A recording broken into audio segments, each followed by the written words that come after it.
The Radio Memories Network is brought to you in part by Liberated Syndication, podcast publishing made easy, libsyn.com. That's libsyn.com.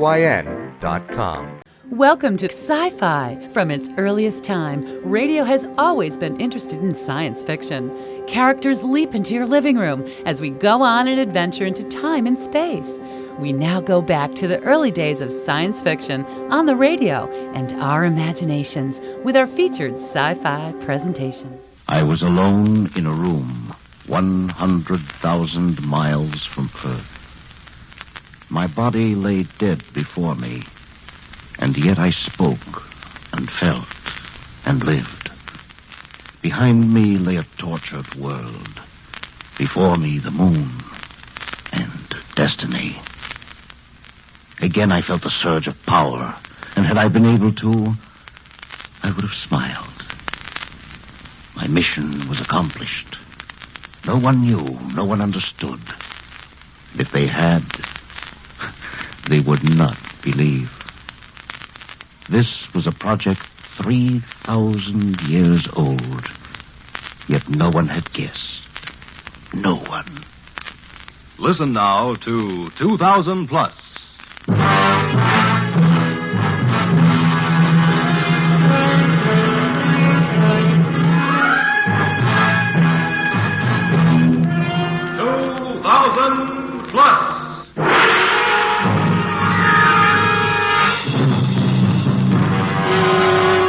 Adventures into the world of tomorrow. Science fiction stories from the years beyond 2000 A.D.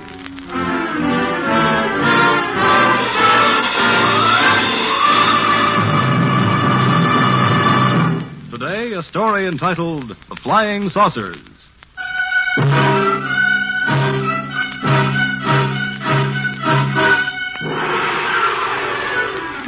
It is the year 2000 plus 12. A blazing New Mexico sun shines down upon a great military installation, upon a vast, noisy field, and upon a silvery shape which seems to strain forward, ready to leap up into space.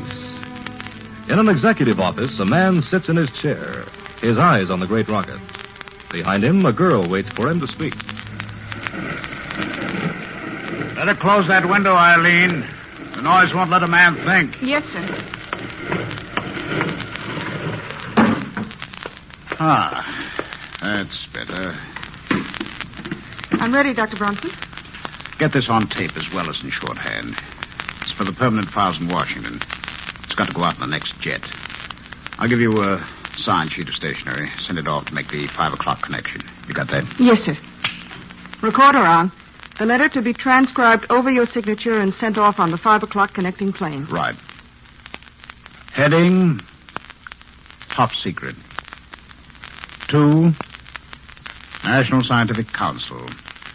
Copies to Joint Chiefs of Staff, Secretary of Defense, the President. From Andrew Bronson. Forget the usual string of titles, Eileen. Chief Department of Extraterrestrial Research, White Sands, New Mexico. Regarding defense measures against aerial visitors listed in file AA-286 as flying saucers. 1. For the past 3 months, this secret experimental installation has been visited by flying saucers. First appearance coincided with the launching of our secret flying missile, Zeus. Details in report CB-286, A, B, and C. 2. Although the flying saucers have never landed, the frequency of their visits has tripled since the launching. As reported in the files cited, Zeus has not yet returned. 3. In view of the importance to national security of this secret installation and its experiments, the reports already mentioned were reviewed by JCS and the National Scientific Council. It was decided that the flying saucers were a potential menace and that countermeasures be undertaken. 4.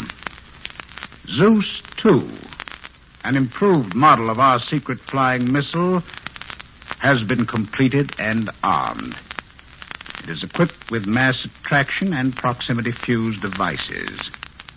Warhead contains 5,000 pounds hexenite. Firing control automatic. See file CB344. 5. The station has been placed in condition alert. Next visit from the flying saucers is expected momentarily. In view of the foregoing, we are in complete readiness. We will attack. Repeat. We will attack. Where's my pen? Andrew. This one doesn't work. I'll get it. I saw your pen in your vest. Don't touch that vest. I'll get it myself. Did I do something wrong? No. There, well, you might have been hurt. Hurt? Oh, never mind. There you are, my signature. Now, on your way. Andrew, why can't I stay? You know the orders, Eileen. We're going to test Zeus, too. You know anything can happen. Maybe the flying saucers will come back. If they do, we'll be ready for them. Besides, if the rudder should go wrong or the hexenite detonate... No. On your way now. The jet car's waiting downstairs. Very well. But you will be careful, won't you? Of course. Eileen. Yes. I've never told you... Yes. Never mind. Au revoir, my dear.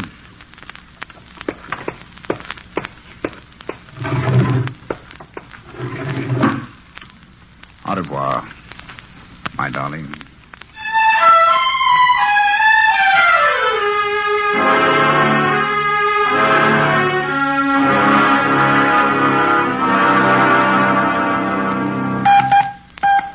Dr. Bronson to security. Come in, security. Security, aye. Has Miss Harkness phoned in yet? No, sir. Well, that's funny. I expected her to after sending off the latest reports. She should be home now. Are you sure? Yes, sir.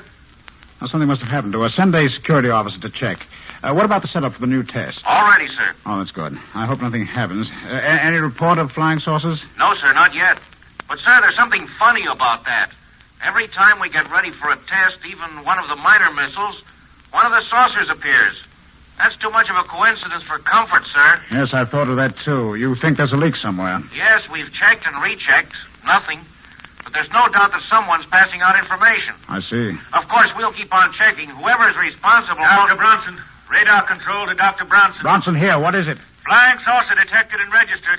Computation center fed data. Data follows. Distance, 486 miles. Height, 50.2 miles. Speed, 5 miles per second. Estimated time of arrival at contact point, 1 minute, 58 seconds from now. Over. 1:58. Right. Alert fire control. Fire control alerted, sir. But when may we expect you? In 30 seconds. Over and off. Are you still on security? Aye, sir. Clear the field. Field already cleared. I've just sent emergency red signal. We're waiting in control, sir. Very well. I'm coming down right now.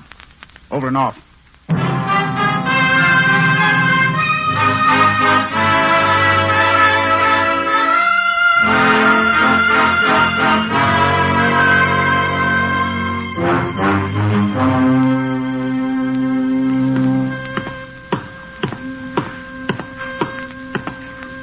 Let me have my headset and hand mic, Scotty. Yes, sir. Thank you. Bronson to fire control. Fire control to Bronson. Everything ready here, Chief. Dolly's cleared from Zeus 2. Warhead armed. Well done. Bronson to computation. Computation. Your figures checked through cybernetics? Yes, sir. As reported, Zeus 2 should destroy flying saucers 6 seconds after blastoff. Firing time, 2200, 33 hours, 36 seconds. Time check, everyone. Time is now 32 seconds to blast off. Condition red. I shall operate fire control remote. Strap in for firing. Security. Security, aye. Report. Field cleared, guards alerted and shielded, anti-radiation up, warhead armed, Zeus 2 ready. Any further? 10 seconds. 9, 8, 7, 6, 5, 4, 3, 2, 1, fire.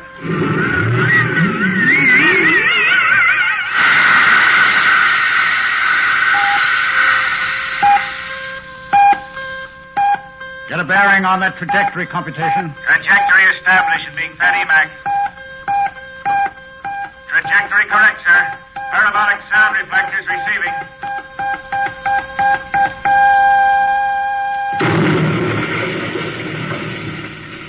Contact 2233-42 right on the nose. Good work, everyone. Security. Condition green. Well, boys, now to wait till someone phones in where the pieces fell. And then maybe we'll be finally knowing what the flying saucers are.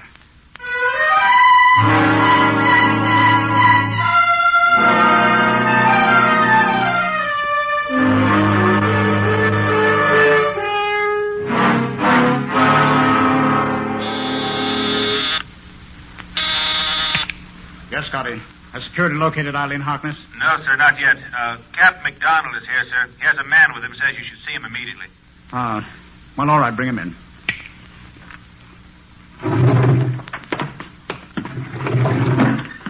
Yes. What is it? McDonald thought you'd like to hear this, sir. This is Al Waters, a rancher from upstate. He flew down from his ranch this morning and reported to the state police. They sent him to us. The saucer? Yes, sir. Where is it, Mr. Waters, the wreck? Wreck? I didn't see no wreck, Doc. What did you see? I seen a flying saucer come down about half a mile from my ranch house. Saw it this morning when I was going after a lost calf. He swears the saucer's undamaged, Dr. Bronson. Huh. Well, it may not be the one You flew down, Mr. Waters? Yep, got my own jet plane. Well, can you take me up with you to your ranch, I mean? Sure can. Glad to. All right, we'll leave immediately. Scotty, you round up the crew, everyone. Have them load everything we need on the transport, the big job. When can I expect you? Give us 2 hours, sir. All right. Now, Mr. Waters, let's get to your ranch.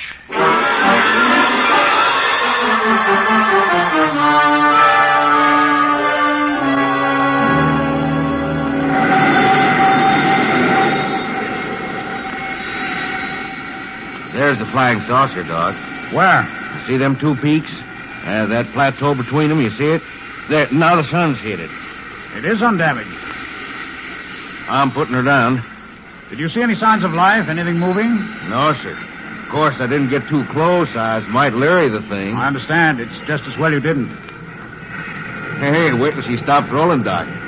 Sure are excited, ain't you? I'm afraid so. Even scientists get excited sometimes. There. Sure is big, ain't she? Yes, must be over 300 feet in diameter. Now, there's an airlock. Hey, you ain't going in. Was that round door open when you first saw this? I don't know. Don't remember. If you're going in, Doc, I'm going with you. Well, thank you. It'll be safer. There's 2 of us. You got a gun? No. I'm glad I got mine then. Never can tell what you'll bump into. Don't you think you ought to wait for the rest of your gang? I can't. I've got to see what's in there. Okay. Watch your head. Right.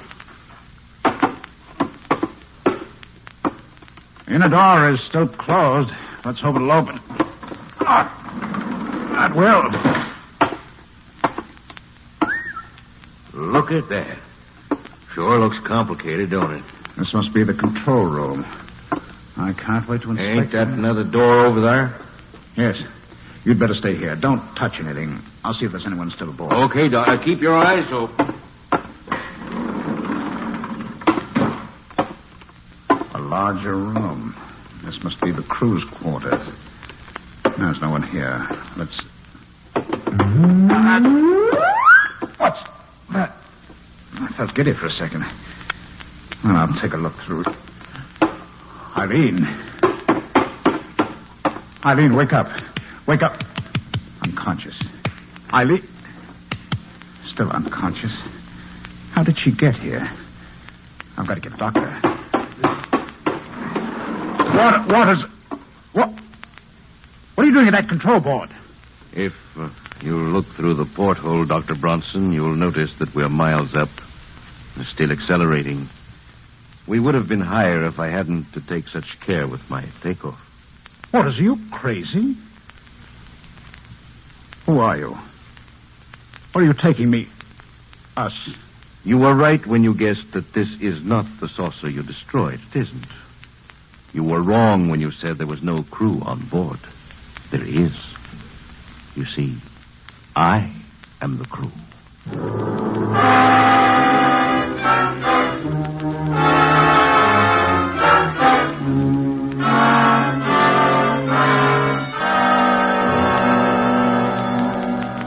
should consider yourself very fortunate, Dr. Bronson. It's not everyone who can view the Earth from a distance of 100,000 miles. You can put that gun away. Let me take care of Miss Harkness. I've already assured you there's nothing wrong with her. Merely an advanced soporific. She'll recover quickly. In fact, here she is now. Andrew, Eileen, stay where you are. He has a gun. where are we? How did I get here? I think you'd better sit down, Miss Harkness. Who's he? I don't know. He calls himself Waters. Where are we? I looked out of a porthole. Don't be frightened, Eileen. We're on a flying saucer. A flying saucer? Yes. How did you get here? I don't know. I sent off the report, got into the car, and woke up here. One of my operatives. I shall now engage the automatic controls, and the ship will fly itself until we get to the moon. The moon? Yes, that is our first stop. You see, fast as this saucer is, it would take us centuries to get to our ultimate destination. So we must transfer to a matter converter at our base on the moon, and we shall be in core almost instantly. Core? What are you talking about? Perhaps a little explanation is due you. We core are the inhabitants of the solar system you know as Rigel. But that's 500 light years away. Exactly. Although the speed of what you Earthmen have been pleased to call our flying saucers is approximately that of light, even that speed would entail a round trip of 1,000 years. True, the core are almost immortal, but for efficiency's sake, we set up a matter converter to flash us, or rather, I should say, our operatives, through space, instantaneously. Our base is on the dark side of the moon. From there, we transship to the saucers. But why? Why are you so interested in Earth? Why haven't you let us know? Sent representatives to the World Council? One thing at a time, Dr. Bronson. I see you partake of your pulp writer's suspicions that we intend to take over the Earth. The truth is just the opposite. We want Earth left strictly alone for our research. How can we believe that? The truth is self-explanatory. We've been visiting the Earth for over 3,000 years. 3,000 years? Yes, Miss Harkness. But why? For what reason? A very simple reason. Our interests differ from yours. Without research, we become bored. To spend eternity in boredom, well, we are primarily psychologists, social psychologists, while you are engrossed in a mechanical civilization. Of course, we fostered that development. I still don't understand it. I didn't expect you to. However, in every society, there are certain problems, shall I say, which can only be solved experimentally. We have used you humans in our experiments. It's been extremely interesting. You mean you've been using us as guinea pigs, as experimental animals? You may put it that way if you wish. I still don't see how. Through our operatives. That's the third time you've mentioned operatives. What do you mean? We core possess no body, as you know it. We are constructed of energy. In order for us to visit Earth, it was necessary for us to construct human bodies and to inhabit them. We thereupon had an operative who could go to work on Earth. You couldn't have gotten away with it. Someone must have suspected you. Exactly. There were a few suspicions. So we took the memory of life on core away from our operatives and landed them on Earth, complete with an Earth history. You may remember Alexander the Great. He was one of our operatives. And François Villon, his task was to satirize his time and to lead the unrest which brought on the French Revolution. There we had another, Marat. Villon, Marat. It's incredible. Not at all. As one of your Earthmen, Emerson, said, an institution is the lengthened shadow of one man. We saw to it that the key men in each age were ours, our operatives. The problems they set Earth gave our scientists much material to work with. Enough for another few thousand years. Then our inventions, our scientific advances were pushed on by you. Yes, like giving an ape a stick to see what he will do with it.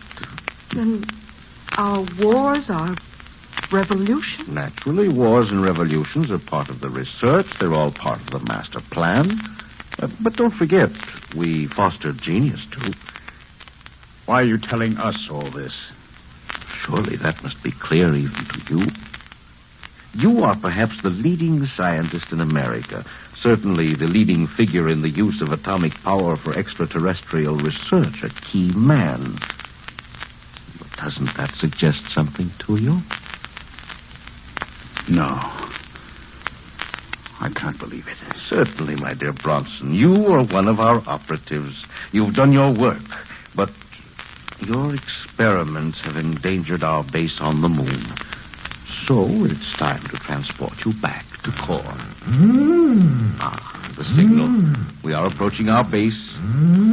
It will be a comfort to leave this unpleasant body and to resume my right. Bronson, put down that hand.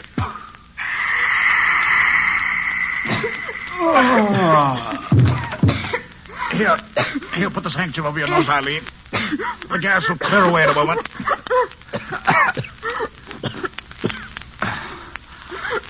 I think it's all right now. The full force was directed at this core. Oh, what was it? I had a gas pen in my vest, an idea which was originated after some of our scientists were kidnapped by the Eastern Alliance. I never thought I'd have to use it on something like this. Is he dead? No, he's merely unconscious for a few minutes. The gas is harmless. See if we can find something to put around his hands and feet while I see if I can operate the controls. We've got to get back to Earth. All right, Andrew. They won't believe our story, but they'll have to believe the ship. I can't find anything to use. You'd better hurry. All right. Andrew. What is it? We haven't much time. I thought you said the gas was harmless. Of course it is. But this man isn't unconscious. He's dead. Dead? There's no pulse, no breathing, no heartbeat. Oh, Andrew. Now get hold of yourself. I don't know how there was his life or ours, Eileen. I neglected to inform you that a core of the upper grades can leave his body as he pleases. I see that I underestimated you, Dr. Bronson. You saw immediately that my weakest point was the human body of which I complained. Very clever. I can't move. I need no futile arms and hands in this form. A core carries power, for a core is power. I take it you will rid us of our bodies, too. Precisely. Isn't there anything... If we promise to forget, you can make us forget. Unfortunately, the matter is out of my hands. My orders were to recall 2 operatives. 2? Yes. Miss Harkness was a psychometrist in her previous, shall I call it, incarnation. An excellent one, too, Draga. Or Eileen, as you're now called. But this is inhuman. Precisely. I am not human. Let Eileen go. I'll go with you gladly, but Eileen... No, Andrew. Take me instead. The answer is the same for both of you. No. What kind of fiends are you? Isn't there one of you with pity? Just one who knows what we feel, who's felt the agony of the millions you've made your guinea pigs? You're speaking of sympathy? No. Yes, I stand corrected. There was one, of course, who felt that strange emotion. Carter. An odd being, as I recall. And I suppose you killed him? No. A core being energy cannot be destroyed. We captured Carter and exiled him to your planet. An enormous task. He was one of our greatest scientists. That makes it all the more strange, you see. He wished to stop our experiment. Well, we lost track of him, but no matter. The unfit must go. That is the paramount law of nature. Enough of these digressions. It is time... At least let me say goodbye. A little time must elapse before I can build up the energy to free you of your body. You may have the time. Besides, it is a new experience to me.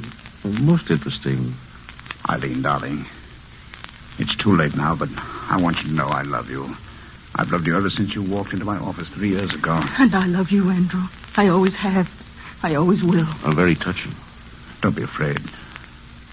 My darling. This touching of lip to lip. Very interesting. Energy is undoubtedly transmitted. Very well, Dr. Bronson. It is time. No, take me first. Let him go.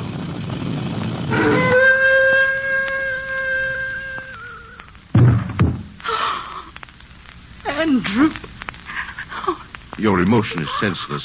I'm merely returning the two of you to your true being. Oh, Andrew. My darling. My darling. So, this is your odd emotion called love? This should make an interesting report. A minor report, it is true. But...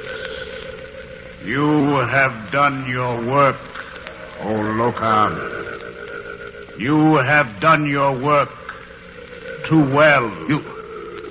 You are not the operative I was sent for? No. I am Carter, at last. But now with 2 centuries of power I learned on Earth, there is no core who can withstand me now. Sympathy is the ability to feel what others feel. How do you feel now, Loka? I don't understand. Unscientific. No. Say mercy. Say it. Unscientific. Mercy. There shall be changes on Core. We must leave Earth alone to work out its destiny in its own way. Now, go to the converter and await me there. Draga. My Eileen. Andrew, Don't be afraid. The transition is painless. There is so much for us to do on Core, so much to teach you. Andrew, I can't. I'm so frightened. Don't be. Your power will soon be with me. For you too are Core. What those fools didn't know, that emotion, too, is power. With your love and mine, we can right the wrongs Core has done to Earth. There is eternity for both of us to spend together. Eileen. Draga.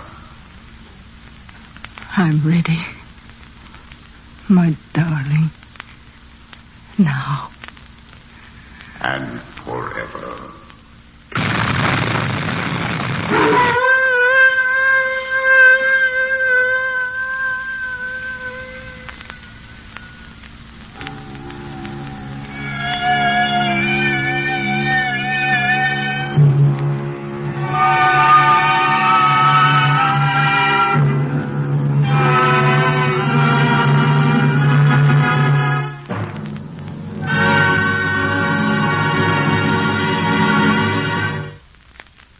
Next week on 2000 Plus, another dramatic story of unbelievable adventure. The story of a world of the past locked in the world of tomorrow.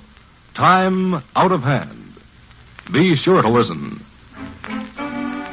2000 Plus is produced and directed by Dreyer and Van Olsen Productions Incorporated. In today's production, Ralph Bell portrayed Dr. Bronson, Louis Van Ruten was Waters, Bryna Rayburn was Eileen, Ken Williams was Scotty. The script was written by Pierre Gerson. The orchestra was conducted by Emerson Buckley, music composed by Elliot Jacoby, sound Walt Shaver and Adrian Penner, engineer Martin Enghauser. This is Ken Marvin speaking.